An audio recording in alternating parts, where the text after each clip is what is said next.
Who is your worst enemy, Mr. President? दुश्मन असली है ईरान खीस America.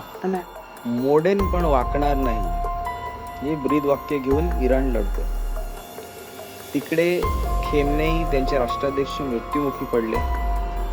इराण देश एकटा पडला ह्या युद्धात, पण तरी सुद्धा मोठे मोठे डेंट करतोय तो इतर देशांमध्ये जिथे जिथे अमेरिकेची डायरेक्ट और इनडायरेक्ट इन्व्हेस्टमेंट आहे. जगातली सगळ्यात मोठी रिफायनरी अरामकोवर इराणने हल्ला केलाय आणि ही रिफायनरी काही प्रमाणात जळली सुद्धा आहे. सौदी अरबची जवळजवळ संपूर्ण इकॉनॉमी ज्या कंपनीवर विसंबून आहे त्या अरामको कंपनीवर हल्ला करून ती बंद करायला भाग पाडली. तिकडे कुवेतच्या आर्मीने अमेरिकेचे 3 विमान F-15 पाडले इराणचे समजा. घोळ म्हणजे हा खूप मोठा घोळ चालू आहे इथे.